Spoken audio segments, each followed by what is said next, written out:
हाय मित्रांनो, तर मित्रांनो या जेवायला तर जेवण मस्तपैकी बनवलेलं आहे. तर चला सुरुवात करूया. तर हे आहे बेसन, मस्तपैकी एक नंबर बेसन आहे.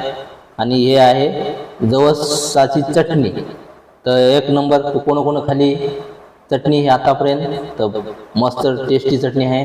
आणि हे आहे भात मित्रांनो, आणि हे आहे आपली मसूरची डाळ, घट्ट डाळ. तर मित्रांनो अशा प्रकारे, आणि हे आहे मसूर चपाती. तर या मित्रांनो जेवायला तुम्ही पण. आणि आजचा व्हिडिओ तुम्हाला आवडला असेल तर व्हिडिओ लाईक करा, कमेंट करा. चॅनल नवीन असेल चॅनलला सबस्क्राईब करा मित्रांनो. तर चला मित्रांनो, मस्त खा आणि स्वस्त राहा. तर अशाच आपल्या रोज व्हिडिओ नवीन बघत राहा मित्रांनो. तर चला सुरुवात करूया.